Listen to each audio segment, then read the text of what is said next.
Hello बच्चों, let's read the question first. Question A.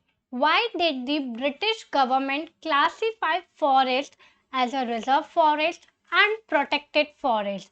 Question A जो है हमसे पूछ रहा है कि ब्रिटिश गवर्नमेंट ने क्यों फॉरेस्ट को क्लासिफाई किया रिजर्व फॉरेस्ट में और प्रोटेक्टेड फॉरेस्ट में. ठीक है. Question B. Distinguish between reserve forest and protected forest. Question B हमसे कह रहा है कि हमें डिफरेंशिएट डिस्टिंग्विश करना है रिजर्व फॉरेस्ट और प्रोटेक्टेड फॉरेस्ट में. Let's see the answer of first A, then we will go to the answer of B. Answer A. According to the British government, due to grazing, sapling and young shoot of trees were being destroyed, the Forest Act classified the forest into three categories: reserved, protected and villagers forest. British government के according ये हो रहा था कि जो पेस्ट्रॉल्स थे एक जगह से दूसरी जगह मूव कर रहे थे फॉर दी ग्रेजिंग पर्पस. उससे क्या हो रहा था, वो ग्रेजिंग भी कर रहे थे फॉरेस्ट में, सैम्पलिंग भी कर रहे थे और यंग शूट ऑफ ट्रीज. यहाँ पे यंग शूट ऑफ ट्रीज का क्या मतलब है? हेयर इट मीन्स कि वो लोग क्या कर रहे थे, जो हमारी कमर्शियल और जो कल्टीवेटेड वैल्यूएबल ट्रीज है, साल और टिम्बर, इनका वो यंग शूट कर रहे थे, उनको वो कल्टीवेट करके मार्केट में बेच रहे थे. एन नंबर्स ऑफ कल्टीवेशन हो रहा था जिससे इसमें स्कार्सिटीज भी आ रही थी, है ना, और डिग्रेशन हो रहा था इनके काउंटिंग्स में, इनके प्रोडक्शंस में. तो वो लोग यहाँ से इनका मतलब एन नंबर ऑफ वे में कटिंग कर रहे थे, तो इससे शॉर्टेज भी आ रहा था, ये एग्जिस्टेंस हो रही थी.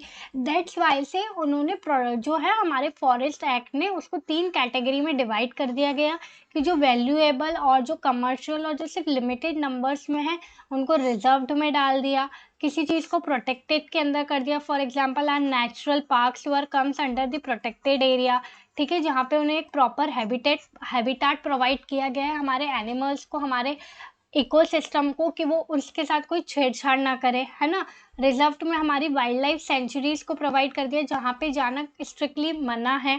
ठीक है, क्योंकि वो उनकी सेंचुरी, वो उनका हैबिटाट है, उससे वो छेड़छाड़ नहीं करना चाहते. ठीक है, और अगर आप वहाँ पे डिस्टर्बेंस क्रिएट करोगे तो पूरे इकोसिस्टम में डिस्टर्बेंस होगा.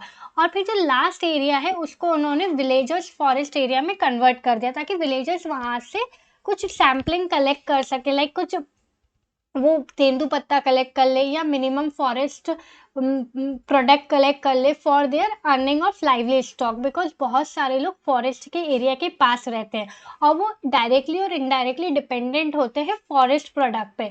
तो जब फॉरेस्ट एक्ट बना तो उन्होंने रिजर्व्ड और प्रोटेक्टेड एरिया तो रखा ही रखा, रिजर्व्ड और प्रोटेक्टेड फॉरेस्ट तो रखा ही रखा, साथ में उन्होंने विलेजर्स फॉरेस्ट यूज के लिए भी एरिया बनाया ताकि वहाँ से उस फॉरेस्ट के प्रोडक्ट से वो अपनी अर्निंग्स कर सके.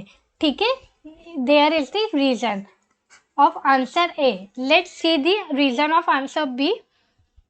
Reserve forest and protected forest. Reserve forest is the designated forest with many other natural areas that enjoy judicially protection based on legal system. Reserve forest जो फॉरेस्ट है वो उसमें बहुत सारे नेचुरल एरियाज तो आते ही आते हैं, साथ ही उसको जुडिशियली प्रोटेक्ट किया गया है. There is a legal system. Like reserve forest में आपका एंट्री, कॉमन लोगों का एंट्री बैन है. You need a special permission to enter in the reserve forest. Without permission you can't enter in the reserve area. और if you unfollow the rules and regulation of the forest, then there should be a legal or the strict actions take against you. Okay, now understand the protected forest. Protected forest are the forest with some amount of legal and constitutional protection. forest में जो protected area है, जो हमारा protected forest है, वो तो forest है ही है, लेकिन इसमें कुछ लीगल और कुछ कॉन्स्टिट्यूशनल प्रोटेक्शंस इसको प्रोवाइड किए गए हैं. Here the habitat and resident species are given legal protection against any further depletion. यहाँ के जो हैबिटाट है, यहाँ के जो रेसिडेंट्स हैं, उन्हें लीगल प्रोटेक्शन दिया गया है। अगर आप उनके खिलाफ या आप रूल्स एंड रेगुलेशन के खिलाफ जाते हो तो आप पे भी लीगल एक्शन लिया जाएगा। लाइक अगर आप नेशनल पार्क में एंटर करते हो और आप उनके हैबिटाट, उनके वे ऑफ लिविंग या उनकी कोई भी चीज़ में चेंजेस करते हो, डिस्टर्बेंस करते हो, तो there should be a action which is going to be take against you. Okay, now let's see the other difference. In reserve forest, natural habitat have given a high degree protection against any kind of hunting and poaching.